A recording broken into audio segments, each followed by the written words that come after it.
오늘 은혜 받으실 말씀은 에스라 3장이 되겠습니다. 에스라 3장 10절에서 13절 말씀입니다.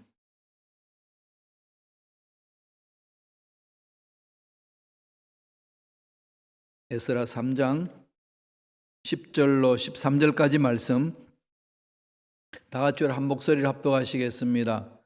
건축자가 야훼의 성전에 기초를 놓을 때에 제사장들은 예복을 입고 나팔을 들고 아삽 자손 레위 사람들은 제금을 들고 서서 이스라엘 왕 다윗의 규례대로 야훼를 찬송하되 찬양으로 화답하며 야훼께 감사하여 이르되 주는 지극히 선하심으로 그의 인자하심이 이스라엘에게 영원하시도다 하니 모든 백성이 야훼의 성전 기초가 놓임을 보고 야훼를 찬송하며 큰 소리로 즐거이 부르며 제사장들과 레위 사람들과 나이 많은 족장들은 첫 성전을 보았으므로 이제 이 성전의 기초가 놓임을 보고 대성통곡하였으나 여러 사람은 기쁨으로 크게 함성을 지르니 백성이 크게 외치는 소리가 멀리 들리므로 즐거이 부르는 소리와 통곡하는 소리를 백성들이 분간하지 못하였더라. 아멘. 이 말씀으로 구원의 감격이 있을 때, 구원의 감격이 있을 때라는 제목으로 오늘 말씀을 나누겠습니다. 여러분, 구원의 감격 어떻게 느끼시나요? 구원이란 게 뭐죠? 죄로 인하여서 영혼이 죽었는데, 살 소망이 없는데, 돈도 안 되고 명예도 안 되고 쾌락도 안 되고 어떤 선인들의 이야기를 들어도 안 되는 그 상황 속에 절망하고 있는데 하나님이 독생자 예수를 보내주셔서 믿기만 하면 구원한다는 그 은혜 아니겠습니까? 죽었는데 살아난다는 거죠. 절망이 있는데 희망을 주는 겁니다. 이럴 때 느끼는 감격이 어떠신가요? 이걸 말할 수 없죠. 이제 인생 끝났구나 그렇게 생각했는데 끝난 것이 아니라 새로운 길이 열려지는 그 순간에 느끼는 감정, 그 느낌은 어떠신가요? 이루 말할 수 없죠. 구원의 감격이라는 게 바로 그런 거 아니겠어요? 이거 비교할 수 없을 만큼 감격이 있는 거 아니겠습니까? 그죠? 죄로 인해 죽었는데 예수님이랑 살아났다. 이게 그냥 깊이 느껴지고 깨달아지고 체험되어지는 순간에 가슴에서 막 폭발하는 그 현상이 일어나죠. 말로 다 설명할 수 없는 그것이 있는 거 아닐까요? 이 구원의 감격에 대해서 오늘 에스라가 드디어 성전의 기초를 놓을 때에 이스라엘 백성들이 가슴에서 북받쳐 오르는 그 모습을 통해서 볼 수 있습니다. 생각해 보세요. 바벨론 포로 70년 끌려갔다가 성전 다 파괴됐고 마음껏 예배드릴 수 있는 곳도 없는 그곳에, 성전도 없는 그곳에 개개인이 하나님의 말씀을 통하여 하나님께 무릎을 꿇고 살아갔던 그들, 이제 마음껏 예배드릴 수 있는 성전을 건축한다는 그 감격, 너무 감격스럽겠지요. 그때의 백성들이 어떻게 대했는지, 어떤 마음으로 그 성전 기초 놓는 것을 바라보며 준비했는지를 오늘 말씀을 통해서 볼 수 있습니다. 감격이죠. 감격입니다. 구원받은 자의 감격, 다시 회복되는 자의 감격, 새롭게 시작하는 자의 감격이 여기에 담겨 있습니다.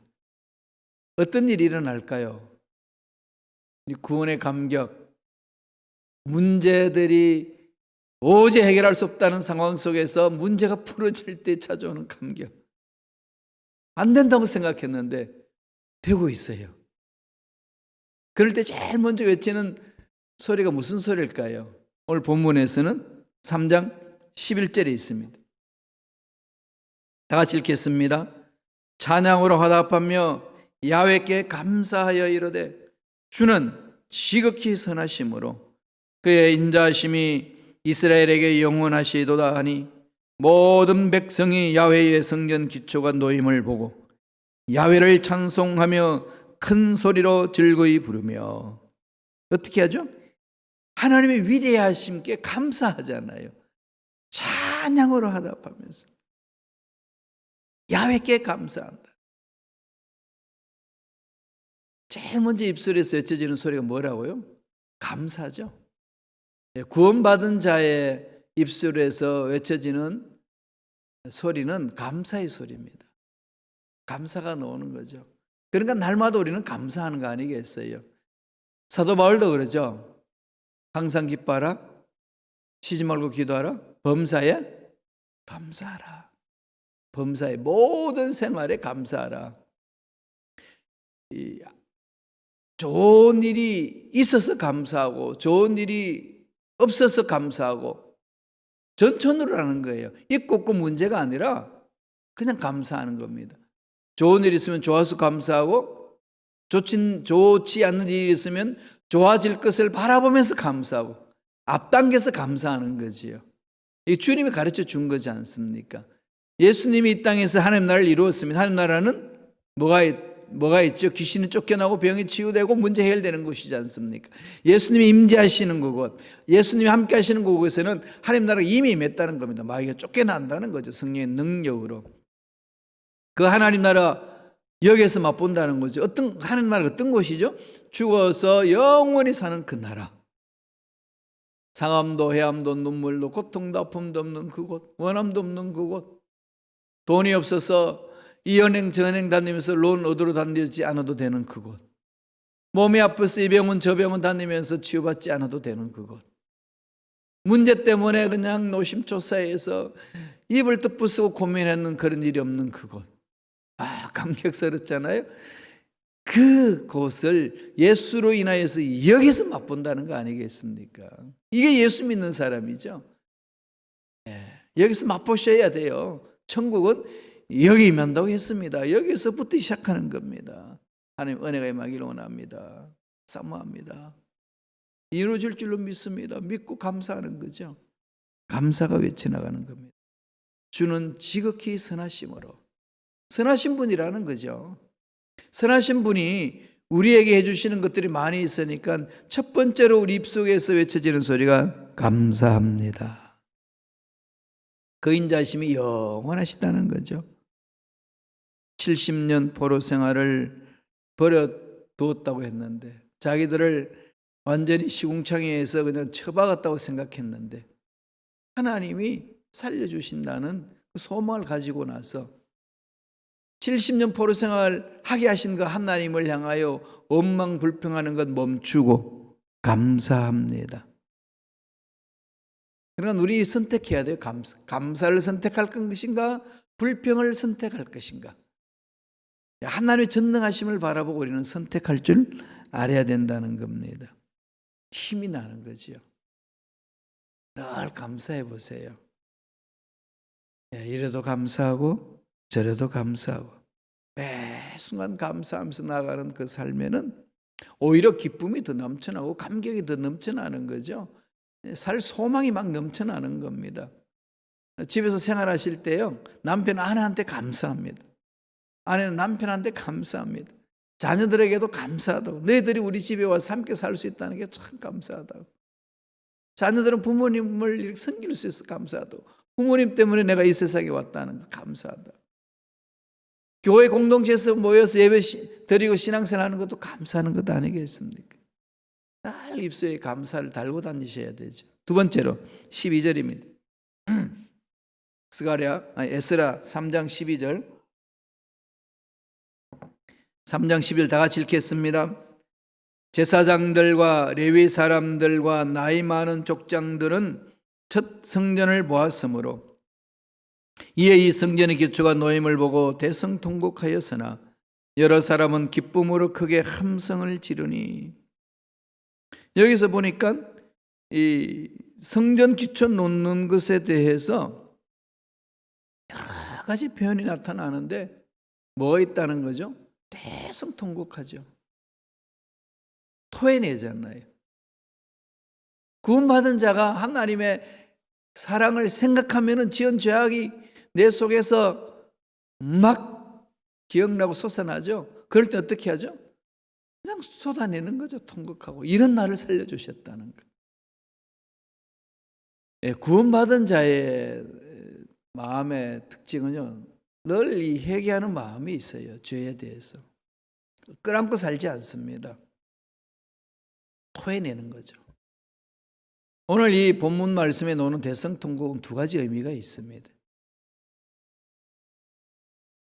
하나님의 은혜에 감격해서 대성통곡하고 자기 자신들의 잘못된 모습을 바라보고 대성통곡하는 거 아니겠습니까? 오늘 성전 기초를 놓는데 나이 드신 분들이 옛날 솔로몬 성전이 기억나는 거예요. 드디어 기초가 놓인다? 감격이죠, 그냥. 막 말로 표현할 수 없는 가슴 터지는 그 사건이 입술로 그냥 탁 터져 나오는 소리. 대성통곡하는 겁니다. 그 다음에 또 하나는 뭘까요? 기초 놓는 게 너무 초라한 거예요. 화려했던 예루살렘 성전의 기초하고는 비교할 수 없을 만큼 초라합니다. 이 원통한 거 아니겠어요, 그죠? 우리가 죄악 가운데 범함으로 이 좋은 것들 다 잃어버리고 겨우 이런 거구나. 이게 그냥 완전히 마음에서 여러 가지 생각들이 겹겹이 쌓여서 터져 나오는 소리죠. 어르신들은 화려했던 것들이 없어진 것에 대한 그 안타까움, 초라함에 대해서 그 안타까움, 그와 함께 또다시 그럼에도 불구하고 이 성전의 기초를 놔서 성전을 가질 수 있다는 그 감격,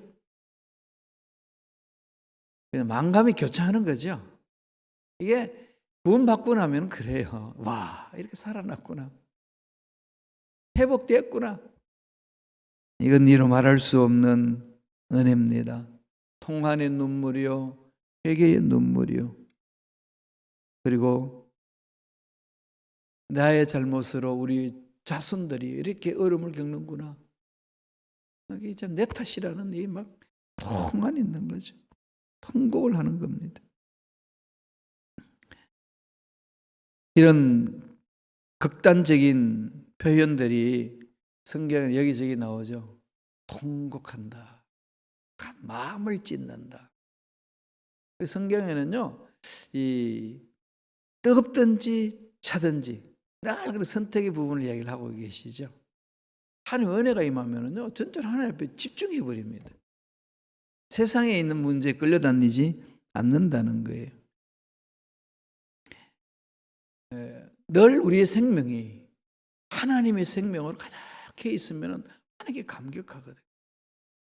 그래서 이렇게 세상에 끌려다니는 그 삶에 대해서 마음을 두지를 못해요.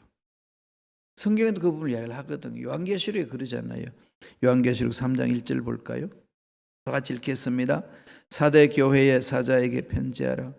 하나님의 7영과 7뼈를 가지신 이가 이르시되 내가 내 행위를 아노니 내가 살았다 하는 이름은 가졌으나 죽은 자로다. 너희들이 살았다고 난리치지만은 하나님 보시기 죽었다는 거죠. 그게 뭘까요? 이름은 가졌으나 죽은 자로다. 회개가 없는 거죠. 생명이 없다는 겁니다. 오늘 신앙생활에 저와 여러분 어떻게 신앙생활하는지 좀 돌아봐야 되지 않겠습니까? 정말 우리 올바른 신앙생활을 하고 있느냐는 거죠. 쉽게 세상에 끌려가 버리고 쉽게 세상하고 타협해 버리고 정말 하나님의 위대하신 능력, 하나님의 살아계시는 그 능력을 체험하기 위해서 몸부림치는 것이 너무 이렇게 그림멍텅하게 가고 있다는 겁니다. 그런데도 불구하고 그런 것에 대해서 예절이 막 통곡하고 부러지고 눈물 흘리고 이런 것이 없습니다. 죽어가는 영혼을 바라보고서도 여러분 아무 마음의 감정이 일어나지 않는다면 병든 거 아니겠어요? 구원받지 못한 영혼들이 죽어가는 그 모습을 바라보며 우리들이 그냥 가만히 있을 수 없다는 것, 이게 구원받은 자의 감격이거든요. 잘못되어지는 자녀들의 모습을 바라보고 그냥 어쩔 수 없다고 그냥 발만 동동 구르고 있을 수 있나요? 통곡의 눈물로 부르짖는 거 아니겠습니까? 왜? 하나님의 생명이 있어야 영원히 산다는 걸 알기 때문에, 하나님 나라가 귀하다는 사실을 알기 때문에. 이스라엘 백성들은 포로 70년간 끌려갔다가 예루살렘으로 돌아와서 성전 기초를 놓을 때에 그 감격이 있습니다. 아, 회복되는구나. 회복되는구나. 회복받은 자의 감격이요, 회복되는 것에 대한 감격이요, 되어질 일들에 대해서 바라보면서 감격해야 하는 거죠. 회개의 눈물, 동시에 그 마음 속에서 마음을 바꿔야 되겠다는 생각이 일어나는 거 아니겠습니까? 세 번째에 그들의 마음이 또 담겨 있습니다. 볼까요? 3장 12절입니다. 하반절에 있어요. 다 같이 읽겠습니다. 이에 성전의 기초가 놓임을 보고 대성통곡하였으나 여러 사람은 기쁨으로 크게 함성을 지르. 그러죠? 눈물을 흘리면서 막 감격이 또 터져 나오는 거죠. 그런 게 있지 않나요? 회개를 정말 진정으로 회개하면요, 그 자유함에서 오는 감격과 기쁨은 이루 말할 수 없습니다. 자유함을 얻었다. 그죠? 13절 보세요. 한 번 더 볼까요? 다 같이 읽겠습니다. 백성이 크게 외치는 소리가 멀리 들리므로 즐거이 부르는 소리와 통곡하는 소리를 백성들이 분간하지 못하였더라. 즐거이 부르는 소리. 이 기쁨은 감출 수 없잖아요. 그죠? 사랑도 감출 수 없고 기쁨도 감출 수 없고 우리 육체의 재채기는 여러분 감출 수 없죠. 아무리 총련 자리에 있어도 재채기는 팍 터져버리잖아요. 하나님의 사랑이 내 마음에 물밀듯이 일어나면요, 감출 수 없어요. 하나님이 주시는 기쁨이 나한테 있으면 그냥 감출 수 없습니다. 얼굴의 색깔이 확 달라지잖아요. 하나님이 주시는 은혜는 그렇게 우리를 사로잡습니다.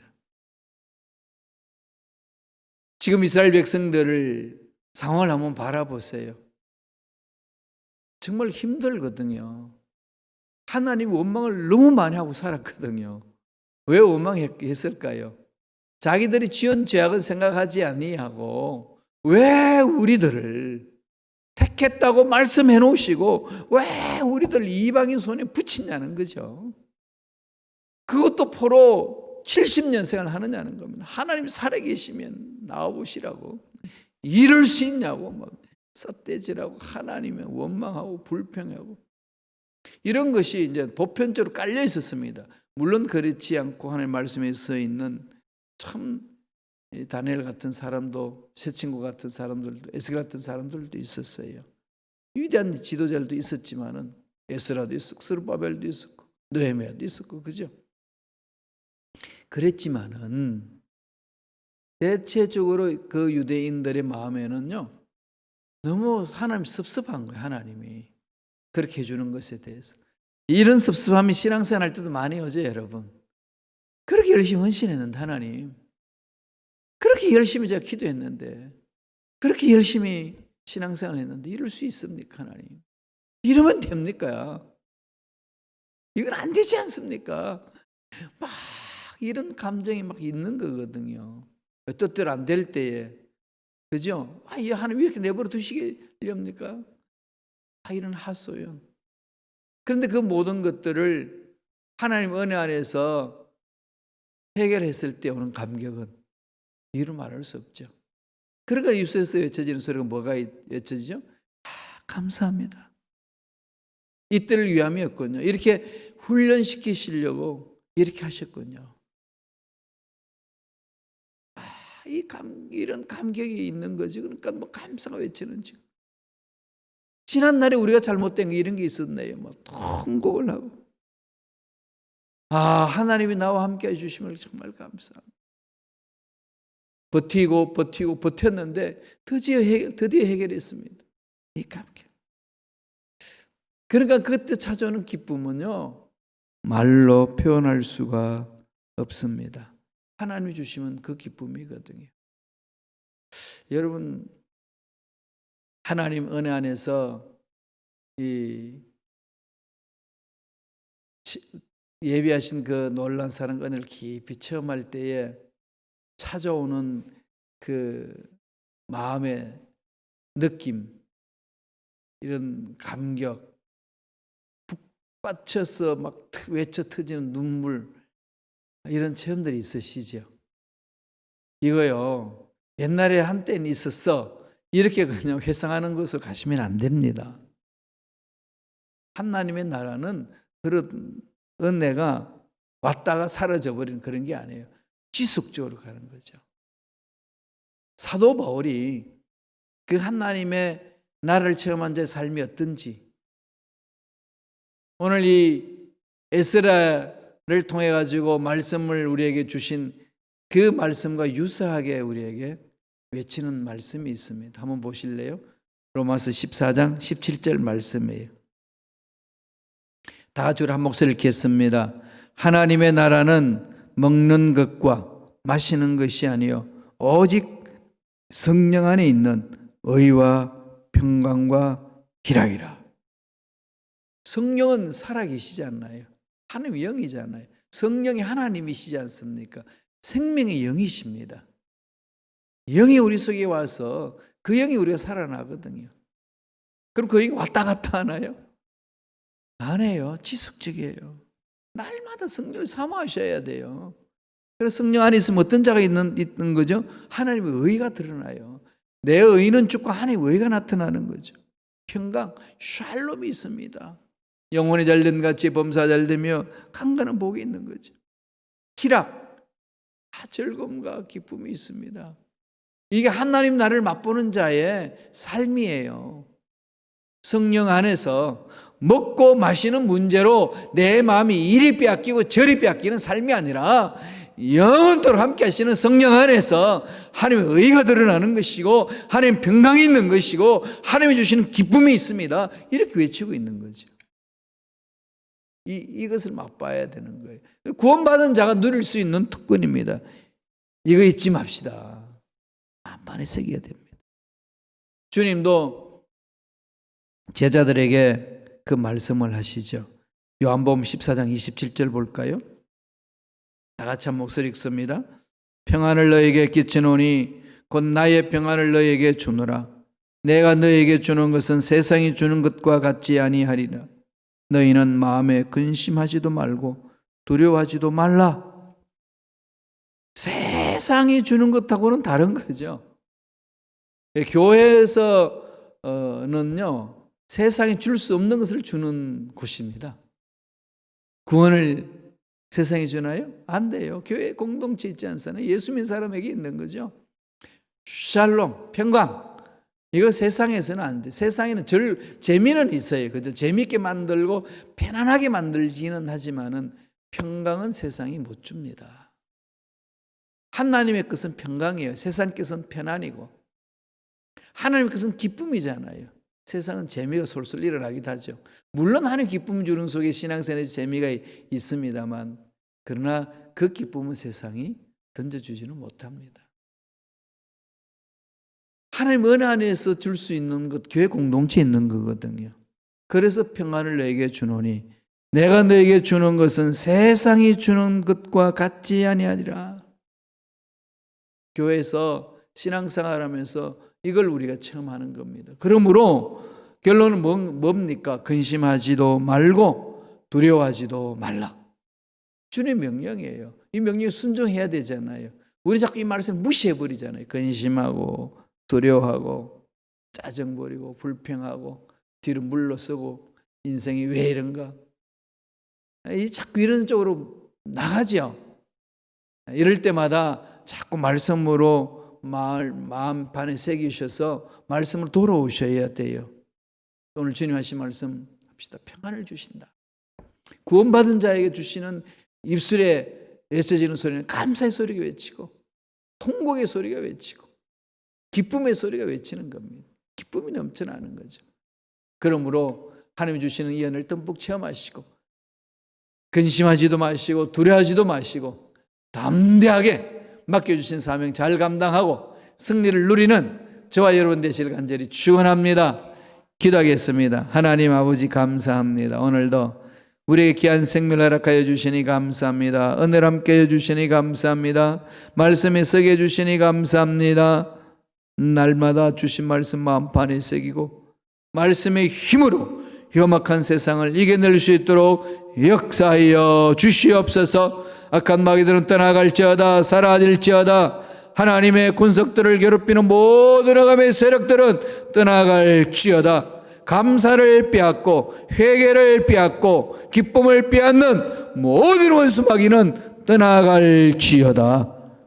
언제 어디서나 하나님 바라보고 기뻐하며 즐거워하며 하나님이 주시는 행복을 누릴 수 있는 믿음의 일꾼들에게 축복하여 주시옵소서.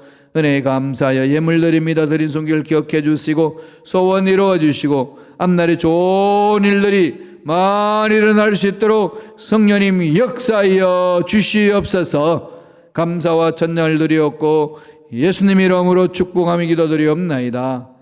아멘.